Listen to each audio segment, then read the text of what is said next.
Hello students. So today we are going to read the first chapter of class 5th English, The Hero of Harlem. Suppose as usual we have a warm up. Suppose you find a suspicious bag or purse lying unclaimed in a bus or at a public place, what will you do? Suppose कीजिए अगर आपको एक suspicious bag मिला या purse मिला जो ground पे पड़ा है या कहीं भी पब्लिक प्लेस पे पड़ा है, तो आप क्या करोगे? Will you raise an alarm? क्या आप अलार्म बजाओगे? Will you inform people around you? क्या आप उन पीपल्स को इन्फॉर्म करोगे जो आपके आसपास है? Can it be a bomb which can kill several people? क्या ये एक बॉम्ब है जो पीपल को किल कर सकता है? Read and understand. Many years ago, there lived in Haarlem, one of the principal cities of Holland, a sunny-haired boy named Hans. His father was a sluicer, that is, a man whose business is to open and close the sluices or large gates there that are placed at regular distance across the entrances of the canals to regulate the amount of water that shall flow into them. बहुत साल पहले एक Harlem में, जो Holland की एक principal city है, बहुत बड़ी सिटी है, वहाँ पे हंस नाम का एक लड़का रहता था. उसके फादर का बिजनेस था, वो स्ल्यूकर थे. स्ल्यूकर मतलब जो लार्ज गेट्स यानी डैम्स को स्लूज करता है,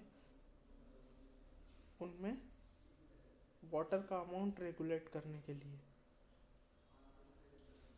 The sluicer raises the gates more or less according to the quantity of water required and closes them carefully at night in order to avoid possible danger of an oversupply running into the canal.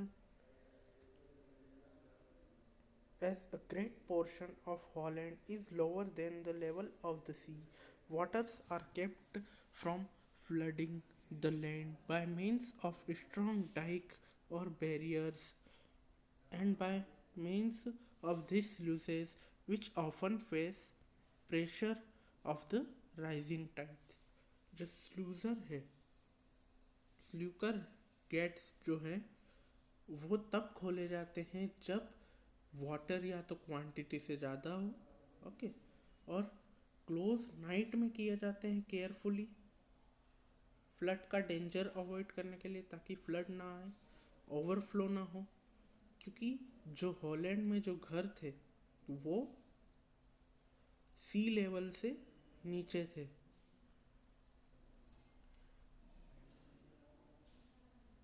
Even the little children in Holland know that constant watchfulness is required to keep the rivers and oceans from overwhelming the country, and that moment neglect of the sluicer duty may bring ruin and death to all. और Harlem के हर बच्चे बच्चे को पता था कि अगर स्ल्यूकर ने अपनी ड्यूटी नहीं निभाई तो रिवर और ओशियन का वाटर जो होगा वो फ्लडेड हो जाएगा, ओवरहेल्म हो जाएगा और डेथ हो जाएगी सबकी. One lovely autumn afternoon, Hans got his father's consent to carry some cakes to a blind man who lived out in the country in the other side of the dike. The little fellow started on his errand with a light heart, and having spent an hour with his graceful old friend, bade him farewell and started on his homeward walk. एक lovely autumn afternoon में हंस ने अपने father की permission ली कि मैं उस blind man को केक्स देना चाहता हूँ जो कंट्री से बाहर रहता है, डाइक के उस पार रहता है। जो हंस था वो अपने फादर की कंसेंट लेके गया वहाँ पर, और कुछ घंटा वहाँ पे स्पेंड किया और अपने फ्रेंड से विदा लेके वापस घर की तरफ आया। Trudging along the canal, he noticed how the autumn rains had swollen the water. Even while humming his careless childish song, he thought of his father's brave old gates and felt glad of their strength, for thought he, if they gave way, where would father and mother be? The these pretty fields would all be covered with the angry waters. Father always calls them the angry waters. He thinks they are angry with him for keeping them out so long. And with these thoughts just fitting across his brain, the little fellow stopped to pick the pretty flowers that grew along his way. Sometimes he stopped to throw some feathery seed ball in the air and watched as it floated away.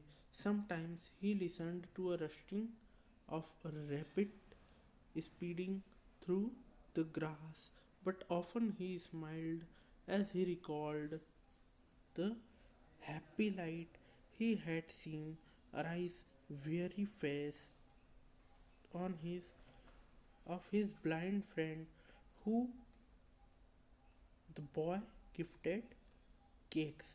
Suddenly boy looked around him in dismay.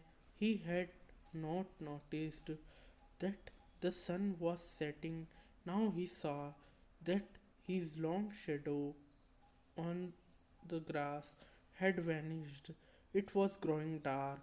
He was still some distance from home. He quickened his footsteps just as he was break into a run. He was startled by the sound of trickling water. Where did it come from? He looked up and saw a small hole in the dike through which a tiny stream was flowing. अब वापस वो घर आ रहा था, ठीक है, और autumn season था। वो कैनाल को देख रहा था। उसके फादर ने उसको बताया था कि कैनाल का पानी जब खेतों में आ जाए तो वो उसे एंग्री वाटर्स कहते हैं। एंग्री वाटर कितनी देर रुकेगा? और फिर सडनली जो ब्लाइंड फ्रेंड था हंस का, वो हंस की तरफ देखने लगा। अचानक से हंस की नज़र उस पे गई। उसने नोटिस नहीं किया था कि शाम हो गई है और उसकी जो बड़ी शेडो है वो वैनिश हो रही है ग्रास पे और अंधेरा हुआ जा रहा है। उसने उसके कदमों को तेज किया, लेकिन उसी टाइम उसे आवाज़ आई कि वाटर जो था वो फ्लो हो रहा था कहीं से। उसने आसपास देखा और पाया कि वो जो डाइक उसने पार किया था, वो जो नाला उसने पार किया था, उसमें एक छोटा सा होल है और उसमें से एक छोटी सी स्ट्रीम धारा बह रही थी। उसमें एक छोटी सी any child in Holland will shudder at the thought of leak in the dike. कोई भी बच्चा हार्लेम का वो डर जाता कि लीक है नाले में। The boy understood the danger at a glance. The little hole of if the water drain was allowed to trickle through would soon be a large one. It would break the dike, flooding the town. अब बच्चा समझ चुका था कि अगर मैंने इस Dyke को रिपेयर नहीं किया तो पूरा गांव जो है वो फ्लडेड हो जाएगा। This was all very well at first, but The night started to fall. Chill vapor filled the air. The little hero began to tremble with cold. He shouted loudly. He screamed, "Come here, come here." But no one came. The cold grew more intense. A numbness in the tired little finger crept over his hand and arm, and soon his whole body was filled with pain. He shouted again, "Will no one come? Mother, mother!" Alas, his mother, good practical soul, had already looked the doors and had fully resolved to scold him on the morrow for spending the night with blind Jensen without her permission. He tired to whistle. Perhaps some boy might heed the signal, but his teeth chattered, so it was impossible. Then he called God for help, and the answer came through a holy resolution. I will stay here till morning. अब night आ चुकी थी, लड़के को ठंड लगना start हो गई थी। वो कांपते कांपते अपना काम कर रहा था, लोगों को बुला रहा था, लेकिन कोई उसके पास नहीं आ रहा था। उसकी मदर ने पूरी तैयारी कर रखी थी कि मैं जब मेरा बच्चा आएगा तो मैं उसको डांटूंगी, क्योंकि उसने मेरे बिना परमिशन के उस अंधे व्यक्ति के साथ रात बितानी चाहिए है। उसने जो लड़का था उसने सीटी भी बजाई, लेकिन किसी ने उसकी आवाज़ नहीं सुनी, क्योंकि वो काँप रहा था, उसकी सीटी काँप रही थी। The midnight moon looked up looked down upon that small solitary form sitting upon a stone halfway up the dike. His head was bent, but he was not asleep, for every now and then one restless hand rubbed feebly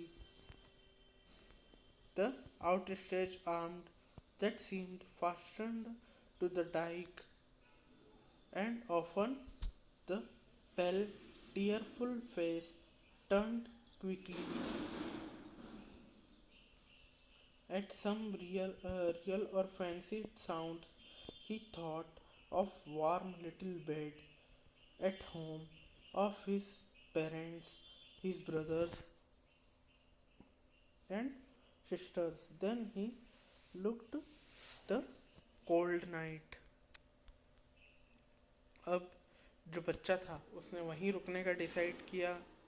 अब आधी रात हो चुकी थी और वो एक small से स्टोन पे बैठ गया था।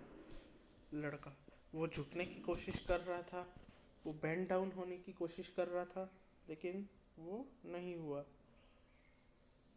वो अपने बिल्कुल वार्म से बेड के बारे में सोच रहा था जो उसके घर पे था, जो उसके पेरेंट्स का है, ब्रदर का है और सिस्टर का है। और फिर वो कोल्ड नाइट को उसने देखा। If he Drew away that tiny finger, the angry waters would rush fourth and never stop until they had swept over the town. No, he would hold it there, daylight, if he lived. अब जो बच्चा था, hero था Harlem का, वो सोच रहा था कि अगर मैंने यहाँ से फिंगर हटाया तो वाटर जो है, एंग्री वाटर जो है, वो तेज़ तेज़ बहने लगेगा। जब तब तक वो नहीं रुकेगा जब तक वो पूरे टाउन को डुबा नहीं देता। फिर उसने डिसाइड किया कि जब तक दिन नहीं हो जाता मैं यहीं रहूँगा। At day break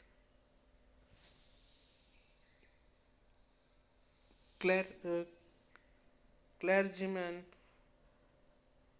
returning from the bedside of a sick person heard a groans as he walked along on the top of the dike.